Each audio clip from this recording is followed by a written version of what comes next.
See you guys. My name is Alex Graf. I'm a teacher at Memorial Lutheran School in Houston, Texas. Today I'm going to try to make the Socratic Method give you as much of a takeaway from that as you can to make it practical and make it something that you can apply to your own classrooms. Okay, so this is going to start a little differently because I need a volunteer, somebody who is brave. Are you okay? Perfect. Excellent. All right, great. So, what's your name? Alicia. Alicia. Okay, excellent. My name is Alex. Alex. There's one job at the beginning. Okay, and that is you have to start by proclaiming that you are the greatest chairmaker in all of the land. Okay. Okay. So just as soon as you get started with that, I will jump in. I am the greatest chairmaker of all the land. Oh. Hello. Yes, Alicia. Good to meet you. You can have a seat. I heard that you are the greatest chairmaker in all the land. I am. And I was just ecstatic to hear that, because I have this question, and I think you, being a master of chairs, would be able to help me in my poor, ignorant state of being.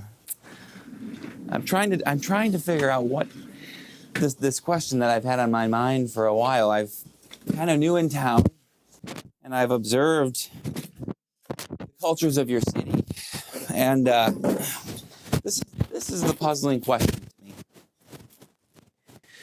You see this thing right here? Yes. What would you call this thing? A chair. Okay, maybe even it was made by you, right? It's beautiful. It's made out of some faux leather. It's got wheels. It looks like it has 5 spiky legs, you see? Now, this is where it gets puzzling, you see, because what do you call this thing? A chair. See, that is baffling to me, because this is made out of metal, fabric, you see, and it's not quite as tall. And to no surprise, this gets even worse for me, because you see this thing over here, right? What do you call this? A chair. You see, this culture that you live in is so strange, because think about this. We have things that seem to be made out of completely different material, separate objects, and yet as human beings, we call all three of the same things chair. Can you tell me why that is? Because that's what stumps me. Because they're similar and they have a purpose that are similar. So I'm looking for a definition of chair, so that if we have that, we'd be able to explain why each one of these things is what you call a chair. Would you be able to help me with that? It is an item we use to... Can I write this down? Yes. Okay. So, an item. Be careful, because this is getting published. An item we use to set our bums upon. You want to bring that into, okay, all right. To set our bums upon. All right. To rest our feet. To rest our feet. Okay. Satisfied? So far. Okay, so you're saying that this is, if you had a catalog as a chairmaker, and in the catalog there was somebody who wanted to know exactly what you make, you'd say this would be a fine definition. Correct. Right? So I thought about that, there's something that just doesn't sit well with me with that definition, because. Yes, no pun intended. The problem I see with that definition is this.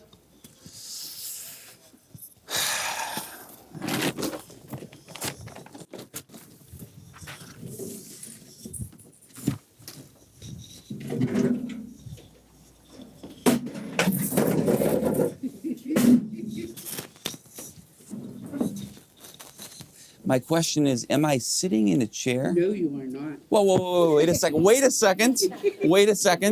Because you just told me that a chair was an item we use to set our bums upon, which to rest our feet, you see?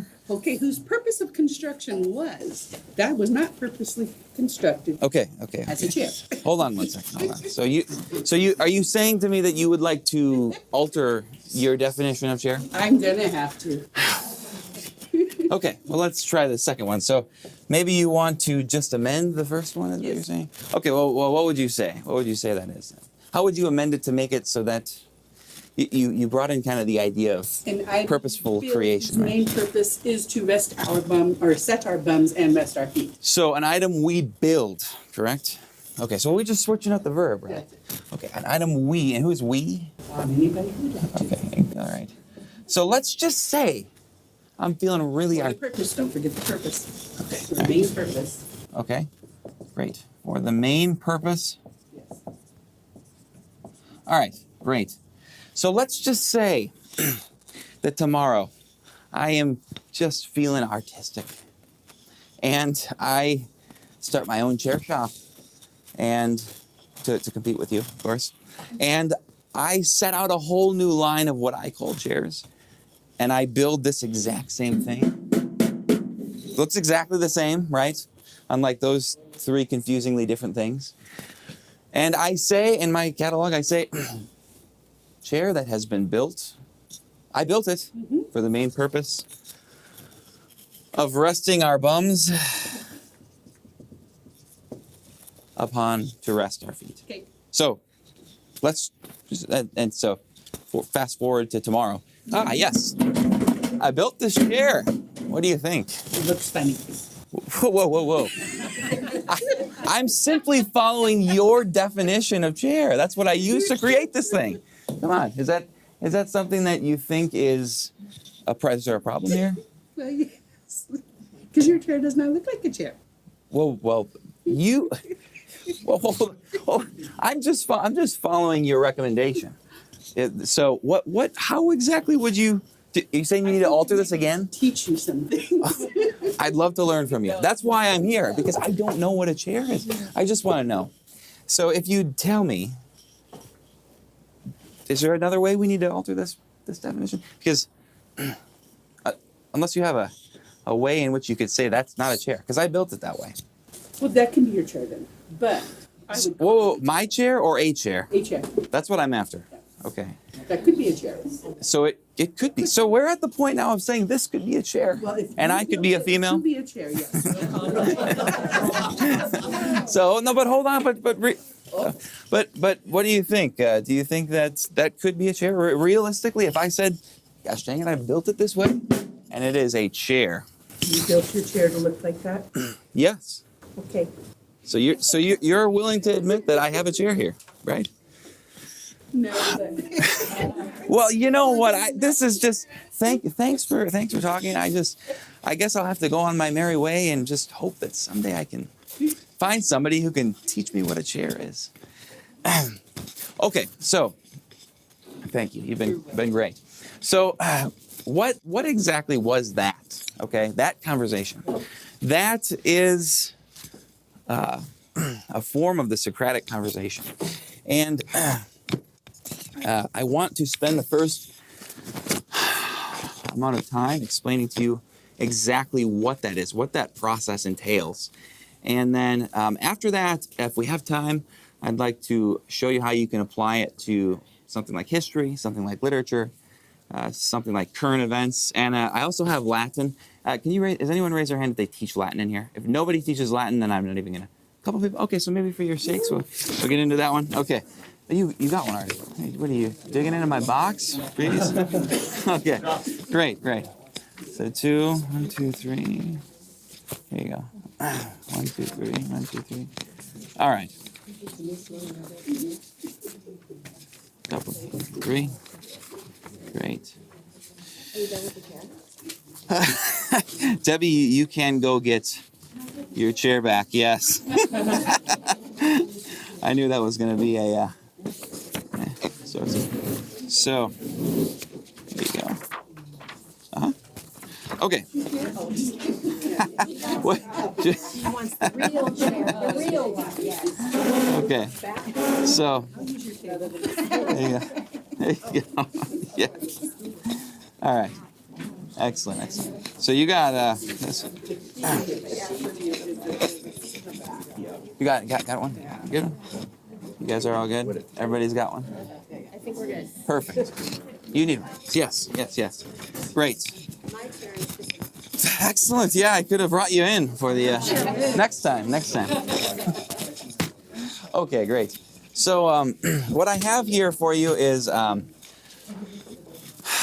it is a packet that you can take home and study if you plan to use the Socratic Method in your own classroom.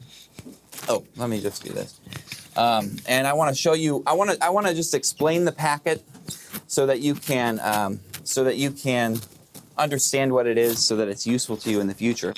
Okay, so what exactly is the Socratic Method? Well, at a minimum, that's important to say. The method is understood as a pedagogical style employing a teacher-led question and answer format to foster student discussion and active learning. Okay? Now, again, at a minimum, that's what it is.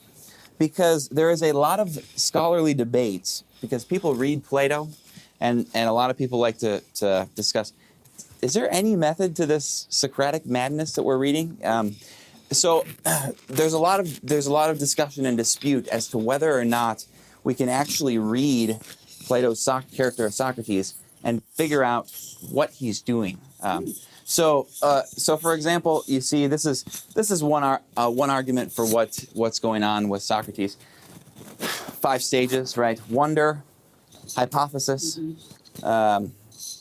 acceptance or rejection of, and then, cross-examination, acceptance or rejection of the counterexamples, and action. And you can kind of, I gave you guys the most concrete example of the Socratic Method just earlier ago. I mean, we just had a 15-minute discussion about chairs. I just think about how much more of a rich conversation you can have when it comes to really important words like courage, wisdom. And so, I mean, chair, it's kind of a funny example, but it serves as a simple, I made it a simple example so that it can serve as an analogy to many different things. So so wonder, right? I started by asking you, you're the chair maker, tell me, well, look at these sets of things, and I just can't figure this out. That's wonder, right? And then hypothesis, is I had you hypothesize. Give me the rule, okay? And you wrote up your rule. And then I said, wait a second, that doesn't make any sense, because here's my cross-examination counter-examples, right? What if I made this a chair? What if I, okay? And then then I had you accept or reject, and you altered your definition, Yes. okay? And then action. So usually then you have to figure out, well, okay, do I leave with my old understanding of chair or the new refined definition, you see? Okay, so, and then others, this is important, focus on, this is just another theory of what he's doing. So the Elenchus, mental midwifery, and then binding new knowledge to previous knowledge. This is important to understand about Socrates, okay? Socrates, there are two, I think there are two kinds of Socrates, okay? In other words, he acts in 2 different ways depending on what dialogue you're reading by Plato. The first way that he acts is as just in a manner of refutation. Well, all I did in this chair example is I just kept refuting her definitions by giving different counterexamples, okay? And we ended the dialogue between ourselves with no conclusion, right? I was just unsatisfied, and now you look foolish because you make chairs, but you don't even know what they are, right? And that's what happens in Euthyphro, right? You got this guy who's on his way to persecute his father for murder, and Socrates stops him and he says, "Whoa, hey, Euthyphro, what is going on here? What are you up to?" He says, "Oh, I'm on my way to persecute my father for murder." Everybody says I'm impious for this because you should never persecute your father for murder. Socrates says, oh, you must be a man who knows what piety is, right? So tell me what it is. And they just go through, he has to define it. Socrates makes a fool of him, his definition, and then it's a cycle. And then they end the dialogue where it's just like, well, I guess I don't know what it is, but you go persecute your father, okay? So that is refutation. That's one style of Socrates. And the second style of Socrates is just, I term it midwifery, okay? For lack of a better word. If you know a little bit about Socrates, his mother was an actual midwife, so she delivered babies, helped deliver babies, right? And Socrates is famous for saying that, my mother was a midwife, and of the body. She delivered, babies, so she's a midwife of the body. I am a midwife, also like my mother, but of the soul. So what you get then is there are some dialogues by Plato where Socrates actually leads, he'll take a definition and he'll lead people to an actual concrete working definition of something. That happens in the Republic, okay? I mean, that's the beginning of the Republic, right?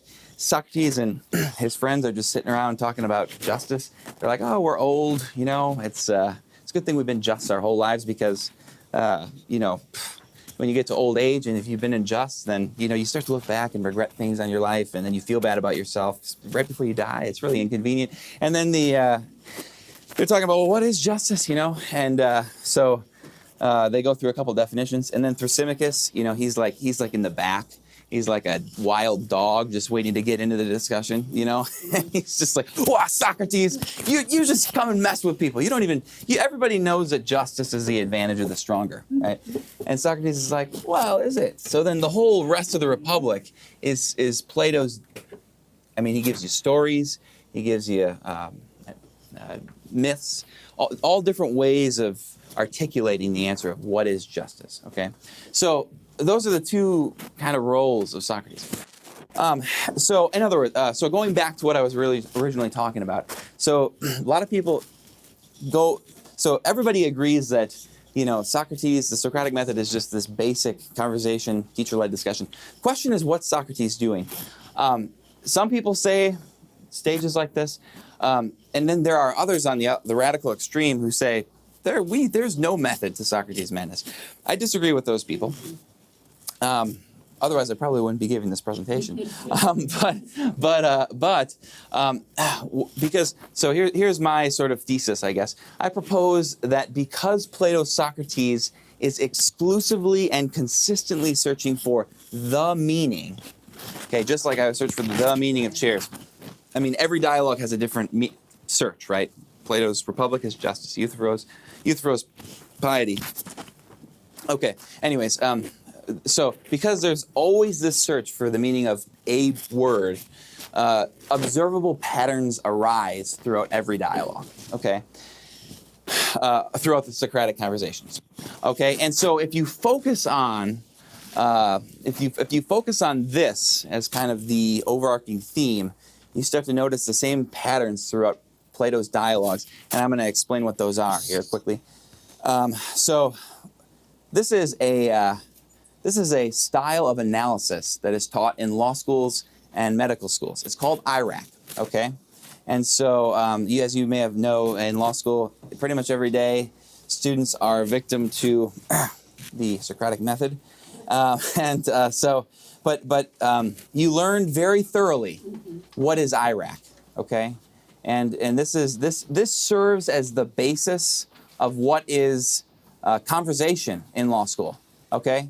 It follows these steps, and these are what I'm proposing to be Socrates' steps in conversation, okay? So, and you can flip your page to, I think, page 2, is that right? Okay, so IRAC, okay? There are 4 kind of, I would say, phases of Socratic conversation. One is identifying the issue, okay? Think about it like this. We started our conversation and I said, what is a chair, okay? And there are verbal cues to kind of phrase that, right? So whether something is a chair, when. Whether John commits murder when he shoots an enemy soldier on the battlefield. Now, so I could phrase it in the whether when. I could say whether this is a chair, whether this is a chair when all these other things look so differently but are still called chairs. See? So that would be a way to phrase it that way. And that's really just kind of a verbal cue. It's not, you don't have to phrase it like that all the time, but I think it's helpful to just kind of have a framework for phrasing the issue. Okay, and then, so the second step, or I'd say phase of Socratic conversation is chasing after the rule. Okay, the rule. And this is where I would say the heart of Socratic conversation takes place. Most of the content of our conversation about the chair was chasing after the definition, the rule. What is a chair? Okay, and that's what happens in most of Plato's dialogues where Socrates is harassing somebody. Okay, yes, you have to be careful because, as you know, in the Apology, Socrates is put to death for his, behavior of just annoying people. I guess it's kind of important to say if you don't know this. So Socrates is put on trial because he goes around and he talks to every upstanding citizen in Athens, right? And he says, "Oh yeah, you govern the city. Hey, can you tell me what justice is?" And then he embarrasses the guy, right? And then the guy's like, so Socrates did this to so many people that he got this just group of people like, let's kill Socrates, okay? Because these are people who should know those things, right? So again, that's a kind of a word of caution, and when you use the Socratic method. So okay. Anyways, but so the second phase of Socratic conversation is identifying the rule, and so like we did in our chair, it's a definition that is initially presented as a hypothesis, your first one, refined throughout the process of discussion. Okay. So murder means. All right, murder means killing another human. Let's just say I asked you, what is murder? I heard, you guys use this word murder. And the first thing she says is, murder means killing another human being. I say, oh, okay. So we go through a process of discussion, and finally we get to what has been the definition of murder throughout common law and American history. Murder is the unjustified killing of another human being with malice aforethought. Okay. So I would push you towards this, you see, and then as a result of that, you would have thought your way from where you were all the way to what is to be the definition, right? And so this it equips you to be good at argumentation because you have to confront counterexamples and work your way around them, you see. So, so that's the second phase, the rule phase, okay? So at the same time, you're removing what it is not. Exactly. Yes. That is the whole process of the rule phase. You're removing what is not to get closer to what is, right? Okay. You're resolving ambiguity and getting clearer, right? So the third phase is something called the application phase, okay? And that is exactly, so I said the rule phase is kind of the heart of Socratic conversation. Really, both of these things are, because that's kind of the play we had in our conversation. She gave me a rule, and then I applied it, okay? And she was like, no, it can't be applied that way, right? Let's just say that we came up with our definition. Murder is the unjustified killing of another human being with malice aforethought, and then we got to the right definition. Okay, so since we got to this, there are some elements in this definition, right? Unjustified, Right. killing, human being, malice aforethought. So, in other words, if I killed a pig on a farm, we wouldn't call that murder because you see, it's missing an element, human being. Okay, if I so look at this, right? The application. Here, John is justified in killing the enemy because, these are your two little cue words here, because he killed the enemy soldier in the context of a war that the enemy started, okay? So you see how what we're doing here is we couldn't say that John committed murder because he's missing one of the elements of the rule, which is unjustified. In other words, killing others out of defense in a military context justifies the act of killing. You see, so we can't call that unjustified killing. So therefore, the application phase leads us to the conclusion, John did not commit murder. Okay? So those are the four phases of Socratic conversation. I didn't want to just leave you, trusting my analysis here. So what I did, I just kind of had some fun doing this. I've given you four dialogue, I think four, right?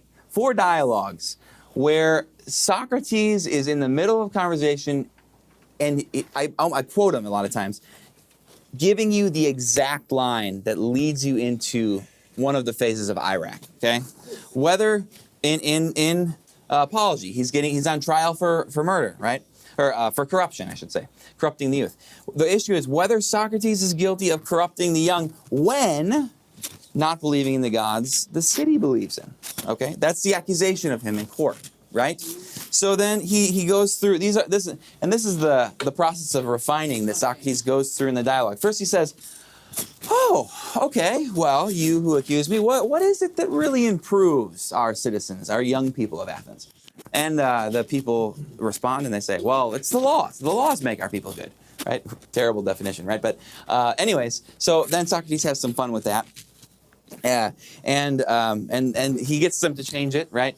Then they say, "Well, no, maybe it's the citizens here, our people here, the jurymen. They're the ones who improve our young men." Okay, and then he has some fun with that, and finally, you get to this sort of. What Socrates does is he brings in this in his dialogue. He says, "Well, let's just take horses for example, right?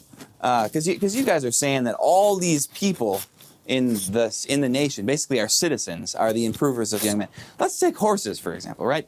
Let's just say I am a horse breeder, and Dr. Sankson here is a horse user. He just likes to gallop around. Okay." Which one has more? Are there more horse breeders or more horse users in this day and age? Not, back before cars, right? So, and he says, well, obviously there are way fewer horse breeders than horse users, and horse breeders are really the ones who guide the horses to be improved. Okay, so as an analogy, then you see.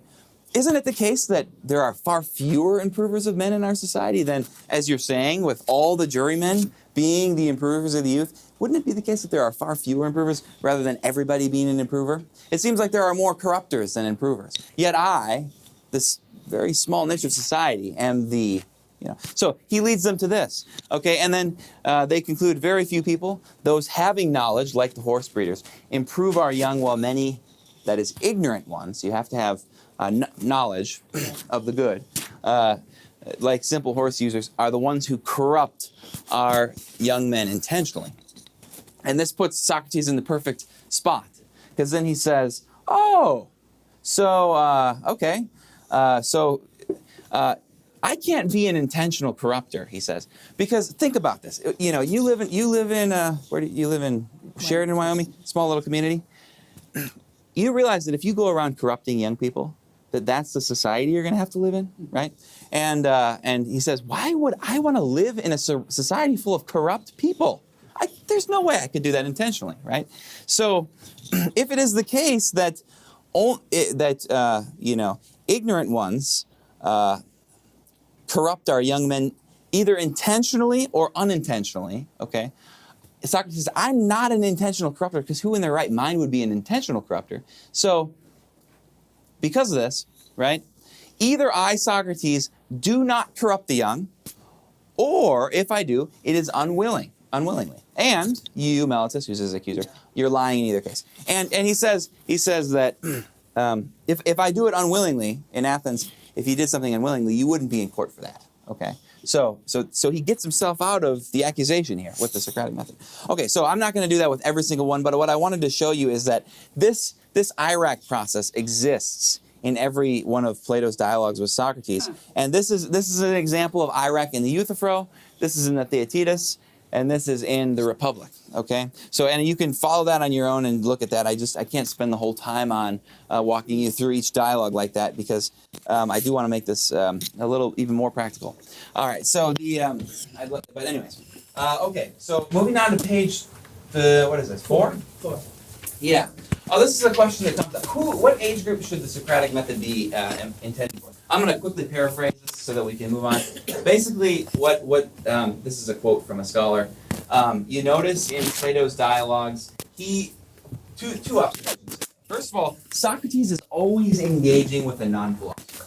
Okay, so it's not to be thought of as like this sophisticated conversation amongst really brilliant scholars who are just off in their own sort of, ivory tower somewhere talking about the it's always somebody who knows and somebody who doesn't know. Okay, so that's, I think, an important observation to answer this question. And also, Socrates in the Meno, he's talking to a young slave boy and gets this just ridiculously abstract mathematical. I should just read this.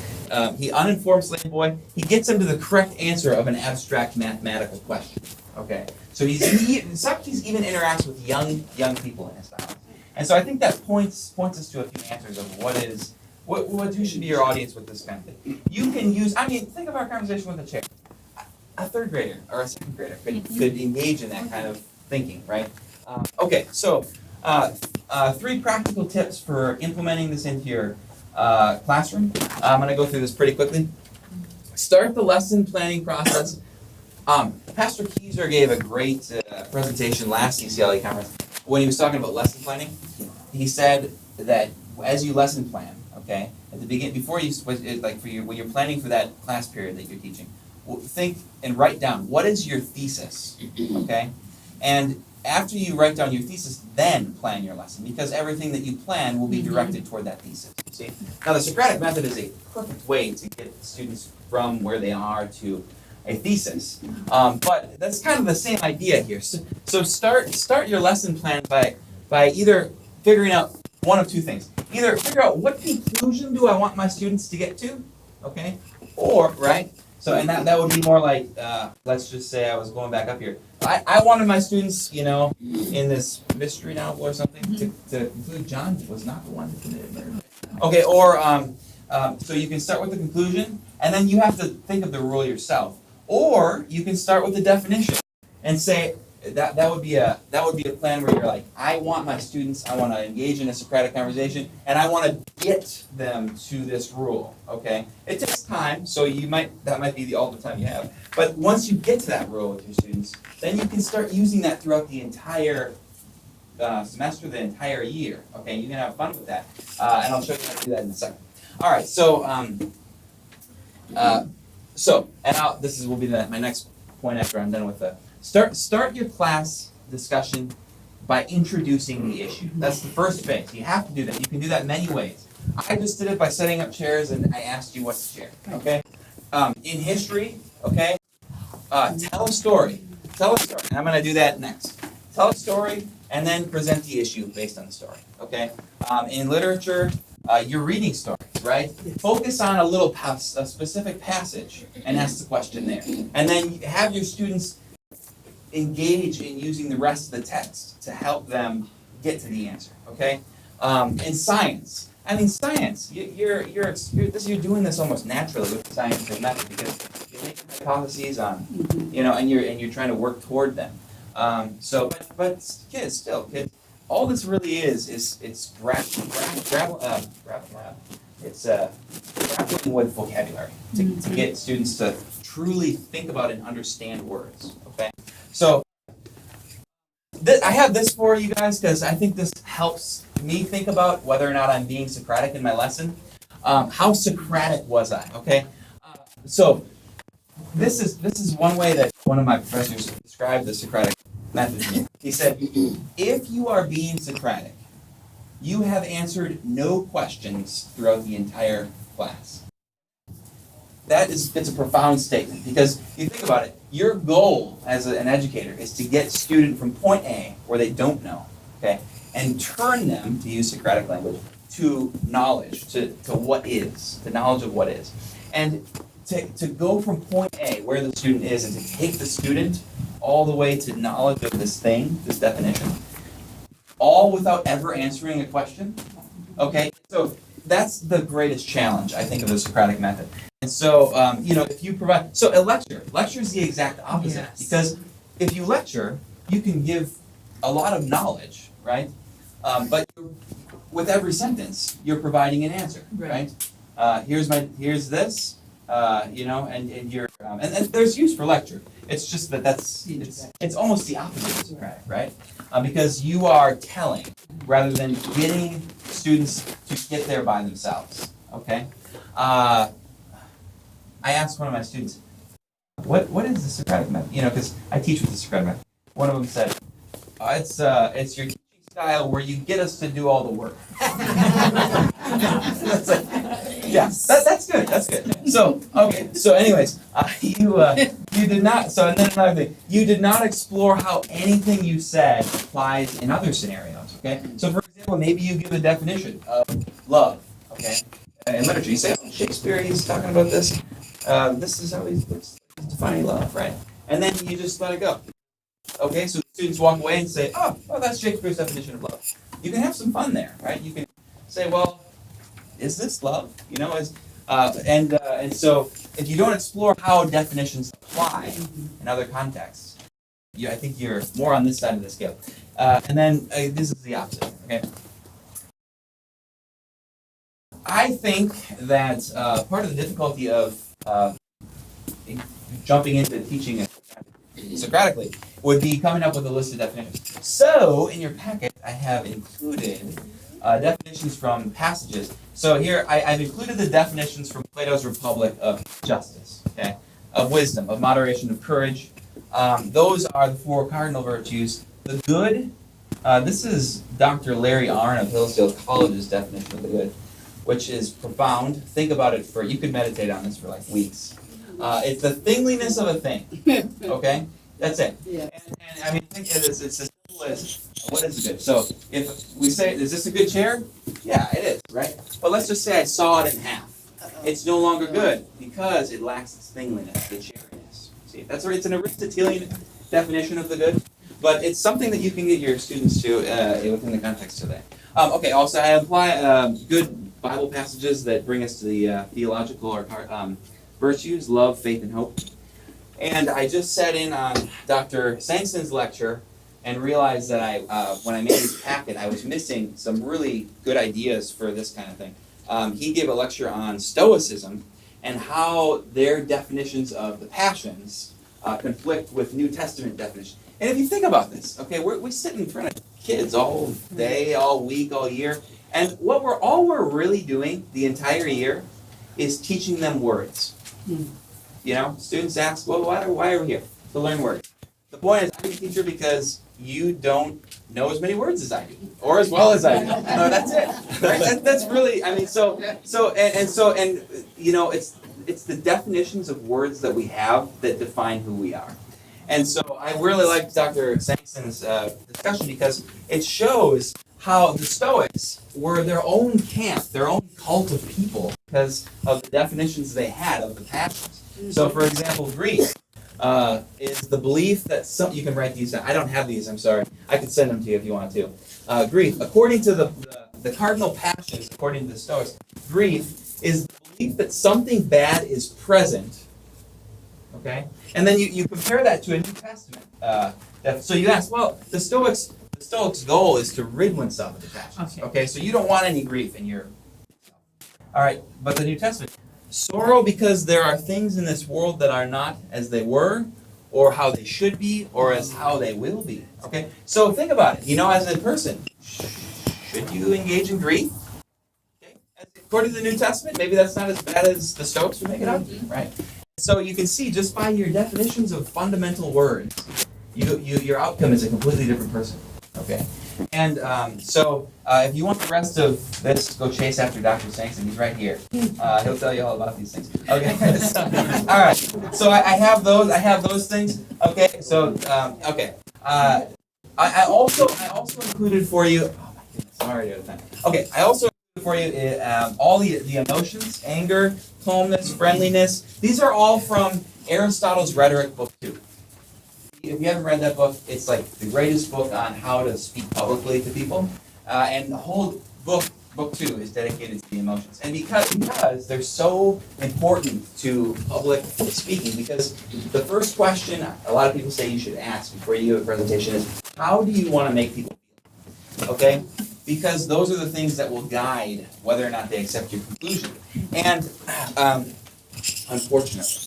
But I also included these emotions because from Aristotle's book 2, because a lot of emotions help us to get closer to the definition of virtues. Let me give you an example, since I'm not going to be able to.